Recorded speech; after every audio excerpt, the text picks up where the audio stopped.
Orville Redfeather, From There by Tommy Orange. Orville stands in front of Opal's bedroom mirror with his regalia on all wrong. It isn't backwards, and actually he doesn't know what he did wrong, but it's off. He moves in front of the mirror, and his feathers shake. He catches the hesitation, the worry in his eyes, there in the mirror. He worries suddenly that Opal might come into her room, where Orville is doing what? There would be too much to explain. He wonders what she would do if she caught him. Ever since they were in her care, Opal had been very openly against any of them doing anything Indian. She treated it all like it was something they could decide for themselves when they were old. Like drinking or driving or smoking or voting. Indianing. Too many risks, she said. Especially around powwows. Boys like you? No. Orville couldn't fathom what she meant by risks. He found the regalia by accident in her closet many years ago while searching for Christmas presents. He asked her why she didn't teach them anything about being Indian. Cheyenne way, we let you learn for yourself, then teach you when you're ready. And that doesn't make any sense, Orville had said. If we learn for ourselves, we don't need to be taught. It's because you're always working. He saw his grandma's head turn from the pot she was stirring. He quickly pulled out a chair and sat down. Don't make me say it, Orville, she said. I get so tired of hearing myself say it. You know how much I work, how late I come home? I got my routes and the mail doesn't stop coming just like the bills don't. Your phones, the internet, electricity, food. There's rent and clothes and bus and train money. Listen, baby, it makes me happy you want to know, but learning about your heritage is a privilege we don't have. And anyway, anything you hear from me about your heritage does not make you more or less Indian, more or less a real Indian. Don't ever let anyone tell you what being Indian means. Too many of us died to get just a little bit of us here, right now. Right in this kitchen. You, me. Every part of our people that made it is precious. You're Indian because you're Indian because you're Indian, she said, ending the conversation by turning back around to stir. So, if we had more money, if you didn't have to work so much, things would be different? You didn't hear a thing I said to you, did you? She said. Opal Viola Victoria Bearshield. A big old name for a big old lady. She's not technically their grandma, but Indian way she is. That's what she told them when she explained why she was a Bearshield and they were Redfeathers. She's actually their great aunt.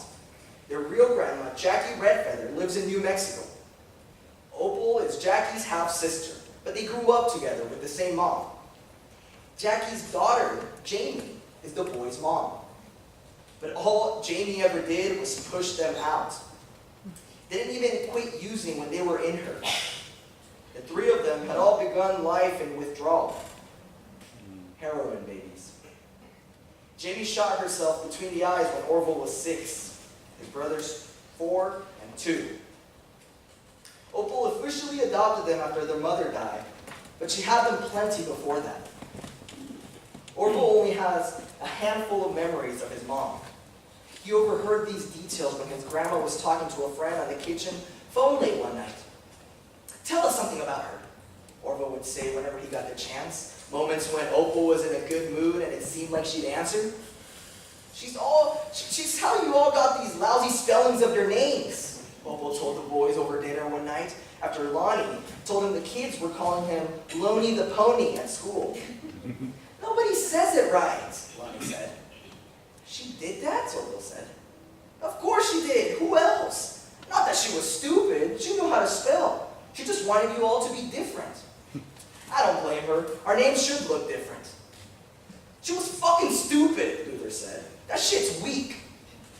He stood up, pushed his chair back, and walked out the room. He He'd always complain the most about the spelling of his name, even though people still pronounced it right. No one had ever even noticed that Orville was supposed to be spelled Orville, with that useless extra L and E. As for Lonnie, it was only because Opal knew their mom, knew how she said it, that anyone, anywhere, knew it wasn't supposed to be Loney, as in pony. Orville manages to get the regalia on and steps in front of the full-length mirror on Opal's closet door. Mirrors have always been a problem for him. The word stupid often sounds in his head when he looks at himself in the mirror. He doesn't know why, but it seems important and true. The regalia is itchy and faded in color. It's way too small. He doesn't look the way he hoped he would. He doesn't know what he expected to find. Being Indian didn't fit either. And virtually everything Orville learned about being Indian, he'd learned virtually. From watching hours and hours of powwow footage, documentaries on YouTube, by reading all that there was to read on sites like Wikipedia, powwows.com, and Indian Country Today. Googling stuff like, what does it mean to be a real Indian? Which led him several clicks through some pretty fucked up judgmental forums. And finally, to an urbandictionary.com word he'd never heard before. Pretendian. Orville knew he wanted to dance the first time he saw a dancer on TV. He was 12. It was November, so it was easy to find Indians on TV. Everyone else had gone to bed. He was flipping through the channels when he found them. There, on the screen in full regalia. The dancer moved like gravity meant something different for him. It was like breakdancing in a way, Orville thought, but both new, even cool, and ancient seeming. There was so much he missed, hadn't been given, hadn't been told. In that moment, in front of the TV, he knew. He was part of something. Something you could dance to. And so what Orville is, according to himself, standing in front of the mirror with his too small for him stolen regalia, is dressed up like an Indian. He hides and ties ribbons and feathers, bone breastplate, and hunched shoulders. He stands, weak in his knees, a fake, a copy, a boy playing dress up. And yet there's something there behind that stupid glazed over stare. The one he so often gives his brother, that critical, cruel look behind that, he can almost see it, which is why he keeps looking, keeps standing in front of the mirror. He's waiting for something true to appear before him, about him. It's important that he dress like an Indian, dance like an Indian, even if it's an act, even if he feels like a fraud the whole time, because the only way to be Indian in this world is to look and act like an Indian. To be or not to be Indian depends on it. Today, the Red Feather brothers are going to get Lonnie a new bike. On the way, they stop at the Indian Center. Orville's supposed to be getting $200 to tell a story for a storytelling project he read about on Facebook. Luther and Lonnie sit outside in the hall while Orville is led into a room by a guy who introduced himself as Dene Oxendene. Dene sits Orville down in front of the camera. He sits behind the camera, crosses his legs, leans in toward Orville. Can you tell me your name, your age, and where you're from? Dene says. Okay. Orville Redfeather, 14, Oakland. What about your tribe? Do you know what tribe you are? Cheyenne, from our mom's side. And how did you find out about this project? Facebook. Said it paid $200? That's right. I'm here to collect stories in order to have them available online for people from our community and communities like ours to hear and see. When you hear stories from people like you feel less alone. When you feel less alone, and like you have a community of people behind you, alongside you, I believe you can live a better life. Does that make sense? Sure. What does it mean? What does it mean to you when I say story? I don't know, Orville says. Without thinking about it, he crosses his legs like the name. Try. It's just like telling other people something that happened to you. Good. That's basically it. Now tell me something that happened to you. Like what? That's up to you. It's just like you said, it doesn't have to be a big deal. Tell me something that's happened to you that stands out, that you thought of right away. Me and my brothers, how we ended up with our grandma, who we live with now. It was after the first time we thought our mom overdosed. Would you mind talking about that day? I barely remember anything from when I was younger, but I remember that day perfectly. It was a Saturday, so me and my brothers had been watching cartoons all morning. I went to the kitchen to make the sandwiches, and I found her face down on the kitchen floor. Her nose was all smashed into the floor and bleeding. I knew it was bad because her arms were curled up at her stomach like she'd fallen down on top of them, which meant she'd nodded out walking. First thing I did was send my brothers to the front yard. We were living off of 38th then, in a little blue house with this tiny gated patch of grass that we were still small and young enough to like playing on. I got out Mom's makeup mirror and put it under her nose. I'd seen that on the show, and when I saw that it barely fogged up, I called 911. When they came, because I told the operator about how it was just me and my brother beside our mom, they came with 2 cop cars and a CPS worker. He was this old Indian guy I never saw again except for that one time. It was the first time I heard that we were Indian. He recognized that we were Indian just by looking at us. They carried our mom out of a stretcher while the social worker showed my little brothers a magic trick with a book of matches. Or he was just lighting matches and it felt like magic. I don't know. He's the reason they called her grandma and why we ended up getting adopted by her. He took us to his office and asked us who else there was beside our mom. After talking to our grandma, Opal, we left and met her at the hospital. And then we went home with her. Home with your grandma? Yeah. And your mom? She'd already left the hospital by the time we got there. Turned out she just knocked out from the fall. She didn't overdose. That's a good story. Thank you. I mean, not good, but thank you for telling me. I get $200 now? Orville and his brothers leave the Indian Center and go straight to Target in West Oakland to get Lonnie's bike. Lonnie rides on the back of Luther's bike, on pegs. Even though the story had been sad to remember, Orville feels okay about having told it. He feels even better about the $200 gift card in his back pocket. He can't stop smiling. But his leg, the lump that's been in his leg for as long as he can remember, as of late, it's been itching. He hasn't been able to stop scratching it. Some shit just went down in the bathroom, Orville tells Luther when he gets outside Target. Isn't that what it's supposed to do? Luther says. Shut the fuck up, Luther, I'm serious. What, you didn't make it in on time? I was sitting there in the stall picking at that thing. You remember that lump I got? I felt something poking out of it, so I just pulled one out. Put it on some folded up toilet paper, then went back in and got another one. Then one more after that. I'm pretty sure they're spider legs. Luther says and laughs, at which point Orville shows him a neat pile of folds of toilet paper. Let me see. Orville opens up the folds of toilet paper and shows Luther. What the fuck? Right out of my leg.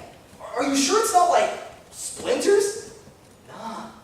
Look where the leg bends. There's a joint and a tip. Like the end of the legs where it gets skinnier. Look. That's fucked up. But what about the other 5? I mean, if they are spider legs, there should be 8, right? Before Orville can say anything else or put away the spider legs, Luther's on his phone. You looking it up? Orville asks him. But Luther doesn't answer. He just taps, scrolls, waits. You find anything? Nah. Not even a little bit. When Lonnie comes out with his bike, Orville and Luther look down at it and nod. Lonnie smiles, and they're not. "Let's go," Orville says, then puts his earphones in. He looks back and sees his brothers put it in too. They ride back toward Wood Street. As they pass the Target sign, Orville remembers last year when they all got their phones at Target on the same day as an early Christmas present. They were the cheapest phones they had, but at least they weren't flip phones. They were smart. They do all they need them to do: make calls, text, play music, and get them on the internet. They ride together in a line and listen to what comes out of their phones. Orville mainly listens to powwow music. There's something in that energy of that big booming drum, and in the intensity of the singing, like an urgency that feels specifically Indian. He likes the power the sound of a chorus of voices makes too, those high-pitched, wailed harmonies. How you can't tell how many singers there are, and how sometimes it sounds like 10 singers, sometimes like 100. There was even one time when he was dancing in Orville's room with his eyes closed, when he felt like it was all his ancestors who made it, so he could be there dancing and listening to that sound, singing right there in his ears, all those hard years they made it through. But that moment was also the first time his brother saw him in regalia, dancing like that. They walked in on him in the middle of it, and they thought it was hilarious. They laughed and laughed, but promised not to tell Opal. As for Luther, not counting himself, he listens exclusively to 3 rappers: Chance the Rapper, Eminem, and Earl Sweatshirt. Luther writes and records his own raps to instrumentals he finds on YouTube and makes Orville and Lonnie listen to him and agree with him about how good he is. As for Lonnie, he'd recently discovered what he's into. "You hear that?" Luther had asked one night in the room. "Yeah, it's like some kind of chorus or choir, right?" Orville said. "Yeah, like angels or some shit." "Angels?" "Yeah, like what they have them sound like." "What they have them sound like?" "I mean like movies and shit." "Shut up, it's still going. Listen." They sat for the next couple of minutes and listened to the distant sounds of the symphony, of the choir coming through an inch of speaker, muted by Lonnie's ears, ready to believe it was anything better than the sound they had the angels make. It hit Orville first what the sound was, and he started to say Lonnie's name, but Luther got up, put a finger to his lips, and went over and gently pulled Lonnie's earphones out. He put one of them close to his ear and smiled. He looked at Lonnie's phone and smiled bigger and showed it to Orville. "Beethoven?" They ride up 14th toward downtown. 14th takes them through downtown to East 12th, which gets them to the Fruitvale without a bike lane, but on a street big enough so that even though cars get comfortable, swerve a little, and go faster at least 12, it's better than riding the gutter edge of International Boulevard. When they get to Fruitvale and International, they stop in the Wendy's parking lot. Orville and Luther take out their phones. "Guys, seriously? Orville had spider legs in his leg? What the fuck?" Lonnie asks. Orville and Luther look at each other and laugh hard. Lonnie hardly ever curses, so when he does, it's always both super serious and funny to hear. "Come on," Lonnie says. "It's real, Lonnie," Orville says. "What does that mean, it's real?" "We don't know." "Call Grandma." "And say what?" Luther says. "Tell her. She'll make a big deal." What'd the internet say?" Luther just shakes his head. "Seems Indian," Orville says. "What? The spiders and shit. Definitely Indian." "Maybe you should call," Luther says. "Fuck. But the powwow's tomorrow." "What does that have to do with it?" Luther says. "You're right. It's not like she knows we're going." Orville leaves a message for his grandma when she doesn't pick up. He tells her they got Lonnie's bike and then about the spider legs. While he leaves the message, he watches Luther and Lonnie look at the legs together. They poke at the legs and move the toilet paper so that the legs bend. Orville feels a pulse in his stomach and like something falls out of him. After he hangs up, he takes the legs, folds up the toilet paper, and stuffs it in his pocket. The day of the powwow, Orville wakes up hot. He covers his face with the cold bottom of his pillow. He thinks about the powwow, then lifts the pillow and tilts his head to listen what he thinks he hears from out in the kitchen. He wants to minimize their time with Orville before they go. He wakes up his brothers up. He wakes up his brothers up by hitting them with his pillow.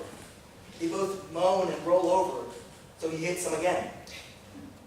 We gotta get out without having to talk to her. She might have made us breakfast. We'll tell her we're not hungry. But I am hungry, Mama says. Don't we want to hear what she thinks about the spider legs? Luther says. No, we don't, not now. I really don't think she'll care. We're going to the powwow, Luther says. Maybe, but what if she does? Orville and his brothers ride their bikes down San Leandro Boulevard on a sidewalk and a line. At the Coliseum BART station, they lift their bikes and carry them on their shoulders. Then, right across the pedestrian bridge that gets them into the Coliseum, they slow to a roll. Orville looks through the chain-link fence and sees the morning fog clearing to blue. Orville leads his brothers clockwise around the outer edge of the parking lot. He stands and pedals hard, then takes off his plain black hat and stuffs it into his hoodie front pocket. After gaining some speed, he stops pedaling, takes his hand off the handlebars, and grabs hold of his hair. It's gotten long, down to the middle of his back long. He ties his hair back with the beaded hair clip that he'd found with the regalia in his grandma's closet. He pulls his ponytail to the half circle on the back of his hat, which latches with the snaps of 6 small black plastic buttons in a line. He likes the sound, the feel of it when he can get them to snap down perfectly in a row. He picks up speed again, then coasts and looks back. Lonnie's in the back with his tongue sticking out from how hard he's pedaling. Luther's taking pictures of the Coliseum with his phone.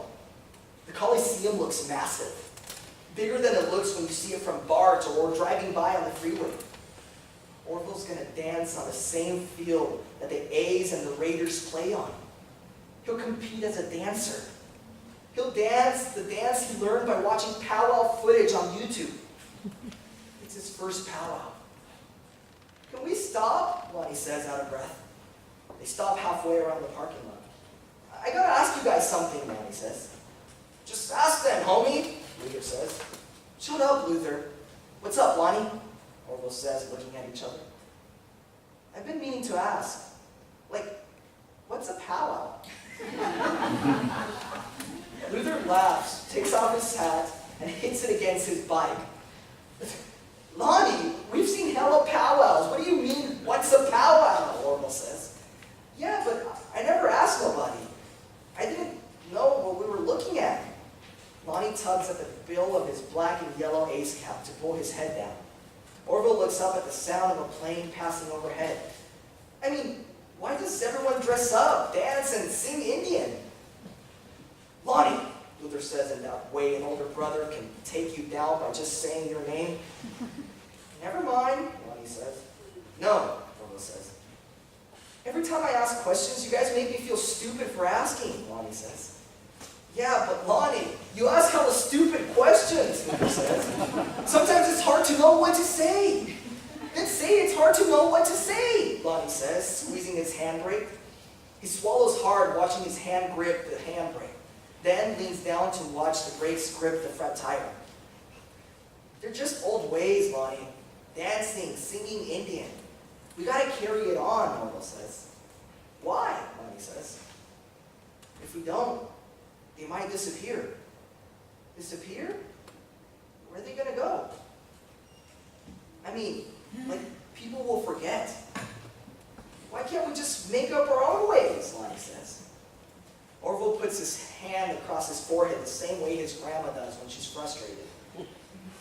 Lonnie, you like the taste of Indian tacos, right? Orville says.